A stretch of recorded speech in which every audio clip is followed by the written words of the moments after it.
बिस्मिल्लाहिर्रहमानिर्रहीम अस्सलाम वालेकुम स्टूडेंट। जी स्टूडेंट्स, आज हम एक्सरसाइज 4.1 का लास्ट क्वेश्चन नंबर 10 करेंगे। ठीक है, क्वेश्चन में आपको कहा गया है कि आपने इनको रिजॉल्व करने हैं पार्शियल फ्रैक्शन से। मतलब पार्शियल फ्रैक्शन किसको बोलते हैं? हम एक फ्रैक्शन को दो या दो से ज़्यादा फ्रैक्शन में कन्वर्ट कर दें।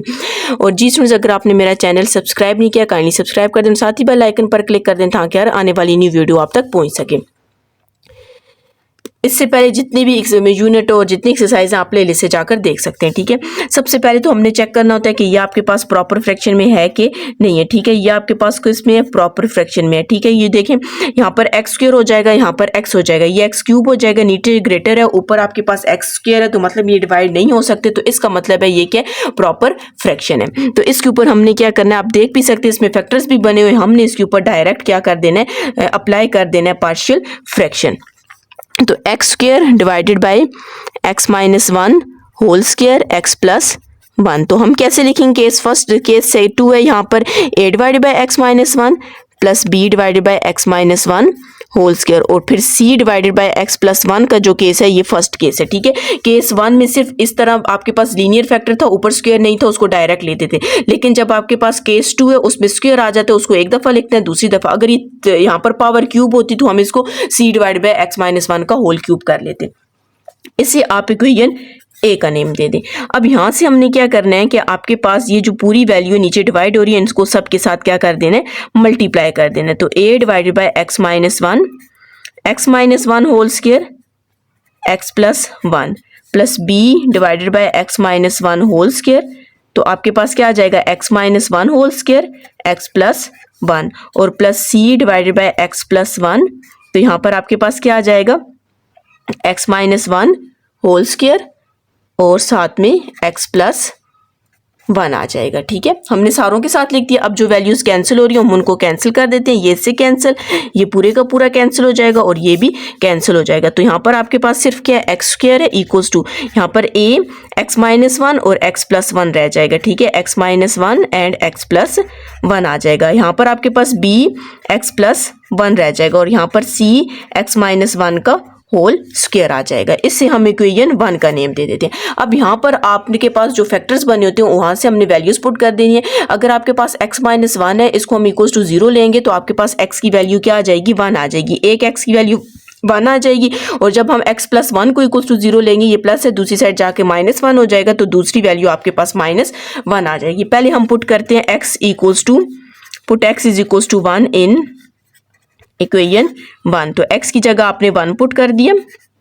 1 minus one, 1 plus one plus b 1 plus one plus c 1 minus one का होल स्क्वायर। 1 का स्क्वायर 1। अब ये देखिए 1 माइनस वन करेंगे 0, जब 0 पूरी वैल्यू के साथ मल्टीप्लाई होगा तो आपके पास 0 आ जाएगा। तो यहाँ पर b 1 और 1 कितना हो जाएगा? 2।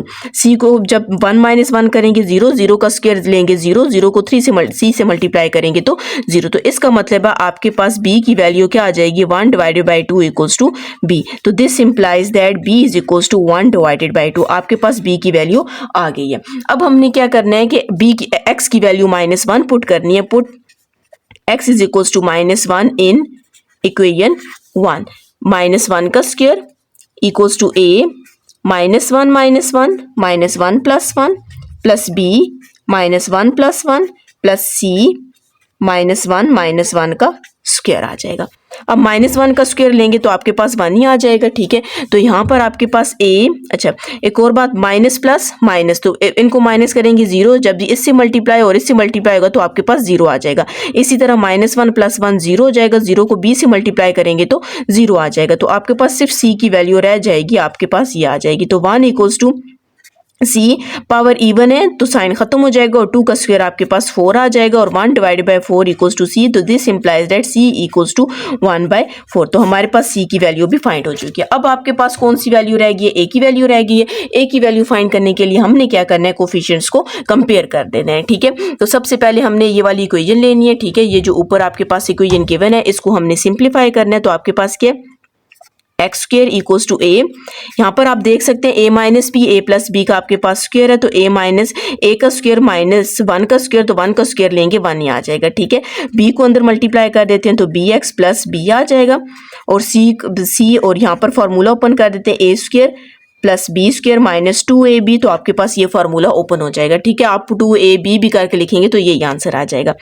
X square equals to ax square minus a plus bx plus b plus c x square plus c और माइनस 2c x आपके पास आ जाएगा। अब यहाँ से हमने क्या करना है, कोफिशिएंट्स को कंपेयर कर देना है। ठीक है, तो आपके पास कैसे कोफिशिएंट, सबसे पहले हम एक्स स्क्वायर को कंपेयर करते हैं। ठीक है, तो एक्स स्क्वायर का हम कोफिशिएंट्स कंपेयर करेंगे तो एक्स स्क्वायर के साथ यहाँ पर 1 है, इस साइड पे एक्स स्क्वायर का कौन सा, एक a है, एक आपके पास c है। फिर उसके बाद हम x के कोफिशिएंट्स कंपेयर करते हैं, इस साइड पर x के लिए कुछ भी नहीं है तो 0 लिखेंगे, यहाँ पर आपके पास b आ जाएगा और यहाँ पर आपके पास -2c आ जाएगा। फिर यहाँ पर हम कांस्टेंट को कंपेयर करते हैं तो 0 हो जाएगा, इस साइड पे कांस्टेंट कुछ भी नहीं है, यहाँ पर -a है कांस्टेंट, मतलब यहाँ पर आपके पास इनके साथ वेरिएबल कुछ भी नहीं है, a है और आपके पास कौन से b है और साथ में c है। अब यहाँ पर आपने a की वैल्यू, यहाँ पर आपके पास फर्स्ट वाली जो हम इक्वेशन है, फर्स्ट वाली इक्वेशन लेंगे तो 1 equals to a plus c आ जाएगा। ठीक है, 1 इक्वल्स टू a हमने फाइंड करना है और c की वैल्यू आपके पास क्या है, 1 डिवाइडेड बाय 4 है। तो ये आपके पास, इसको हम इस साइड पे ले आते हैं तो 1 minus 1 divided by 4 equals to a, तो यहाँ से आपने एलसीएम ले लेना है, 4 ऊपर वाला 1 और यहाँ पर भी ऊपर वाला 1, 1 को हम 4 से मल्टीप्लाई करेंगे और 4 को हम 1 से मल्टीप्लाई करेंगे, तो आपके पास 4 minus 1 divided by 4 equals to a। तो दिस इम्प्लाइज दैट आपके पास 4 को 1 में से a इक्वल्स टू 4 को 1 में से माइनस करेंगे 3 डिवाइडेड बाय 4 आ जाएगा। ये a b c की जितनी वैल्यूज आई हैं इससे हम किस में पुट कर देते हैं, इक्वेशन 1 में पुट कर देते हैं। तो x square divided by x minus 1 whole square x plus 1 equals to a की वैल्यू क्या है, ये 3, 4 को नीचे लिखेंगे और साथ में x माइनस 1 वैसे ही लिख देंगे। ठीक है, उसके बाद b की वैल्यू आपके पास क्या है, ये 1, 2 नीचे लिख देंगे और साथ में x माइनस 1 होल स्क्वायर। फिर उसके बाद c की वैल्यू आई है 1 डिवाइड बाय 4 को लिखेंगे और नीचे 4 के साथ क्या है, x प्लस 1 आ जाएगा। तो आप देख सकते हैं एक फ्रैक्शन को हमने कितने फ्रैक्शन में कन्वर्ट कर दिया, 3 फ्रैक्शन में कन्वर्ट कर दिया। और अगर अपना आप लास्ट वाला आंसर चेक करें, लास्ट वाले आंसर में सबसे पहले आपके पास ये लिखा हुआ है, फिर उसके बाद आपके पास ये वाली वैल्यू लिखी और फिर एंड पे ये वाली वैल्यू, ये वैल्यूज आगे पीछे हो सकती हैं। ठीक है।